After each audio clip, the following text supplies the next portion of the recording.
You've tried talking it out. You've tried setting the record straight. You've tried being the bigger person, and they're still doing it. Still pushing? Still expecting you to be there the second they snap their fingers. So here's a thought that might make your stomach turn. What if the most powerful move available to you is the one nobody sees coming? What if you simply withdraw? Not dramatically, not with a speech, not with a slammed door. Just a quiet, deliberate, unexplained reduction of your presence. There is a version of you that hasn't learned this yet. A version that believes resolution is always better than silence. That believes if you just explain enough, they'll finally understand. That believes walking away is failure. That version is wrong. Niccolò Machiavelli wrote in The Prince, "He who adapts his policy to the times prospers, and he whose policy clashes with the demands of the times does not." The dog chases resolution, chases it until he's exhausted, until he's humiliated, until he's given away every piece of his dignity. The wolf withdraws and watches the world come to him. Today, we're not talking about running away. We're talking about strategic detachment. 5 levers that turn your absence into your greatest weapon. This content is for educational awareness on strategic detachment and self-respect. We do not encourage manipulation or emotional punishment. If you're tired of chasing people who don't value you, type "detach" in the comments. Let's step back together. Lever 1. Distance as data. Here's something they don't tell you. How people respond to your absence tells you everything about your real value to them. The first lever is using withdrawal as a diagnostic tool. You pull back, not to punish, not to manipulate, just to observe. And their reaction tells you who they really are. Do they chase you with respect? Or do they chase you with anger? Do they reflect on their behavior? Or do they blame you for being distant? Do they ask if you're okay? Or do they demand that you return to your role?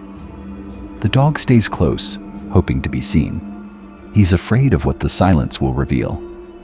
The wolf steps back, watches, and collects the data. Because distance clarifies. This week, pick one relationship where you feel undervalued. Pull back, not completely, just a little. Reply slower. Say no to one request. Observe. The way they react is the truth you've been avoiding. Lever 2. The calculated fade. Most people think withdrawal has to be dramatic. A breakup speech, a resignation letter, a confrontation followed by a slammed door. That's not withdrawal. That's theater. And theater invites retaliation. The second lever is the calculated fade. Reducing your availability gradually and deliberately, so the other person doesn't even notice until you're already gone. You take longer to reply to texts, not hours, just minutes longer. You become busy, not lying, just protecting your time. You stop initiating. You let them reach out first. And when they don't, you have your answer. The dog announces his departure, gives them a chance to argue, to guilt him, to pull him back. The wolf fades so quietly that by the time they realize he's gone, he's already somewhere else, stronger, freer, untouchable. Identify one area where you've been over-available. Reduce your presence by 20%. No announcement, just let's.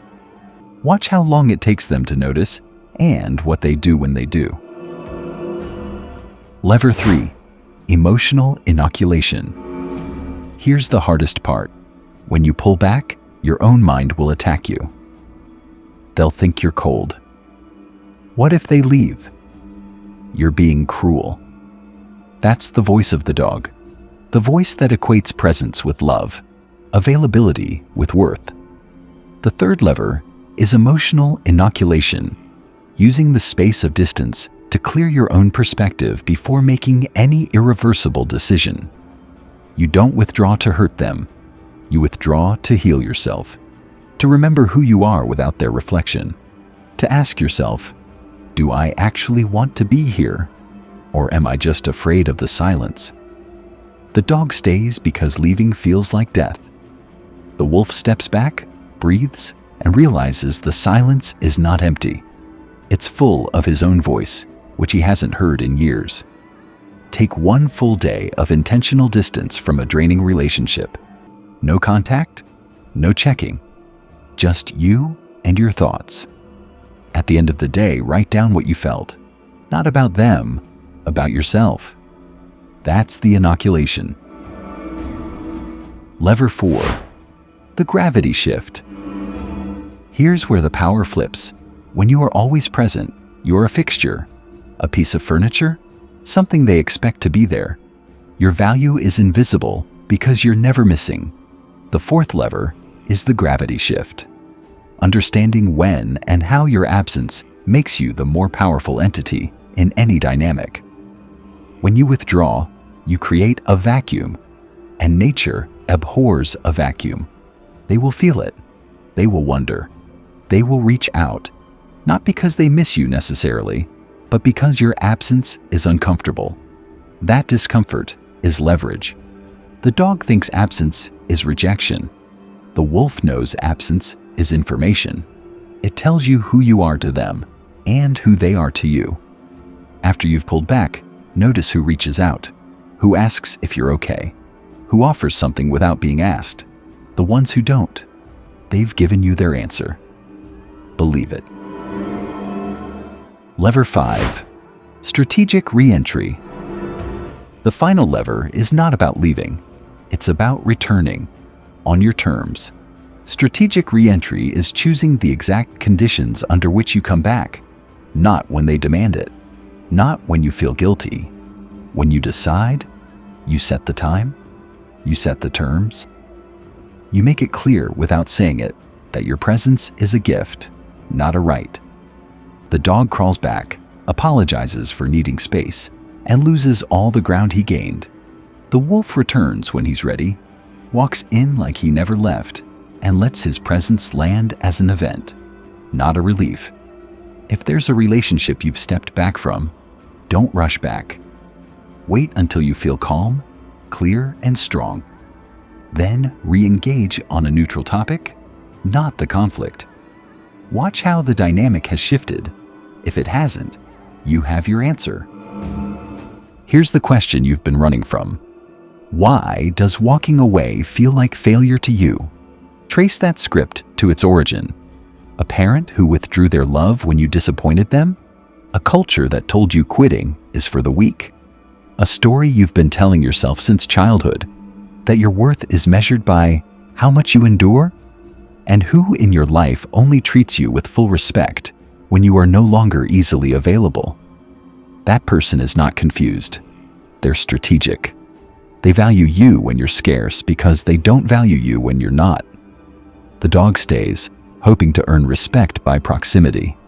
The wolf knows respect is not earned by being closer. It's earned by being harder to reach. One of my buddy called Alex had a friendship that drained him for years. His friend only called when he needed something, never asked how Alex was doing, never showed up when Alex was struggling. Alex tried everything. He talked about it. He set boundaries.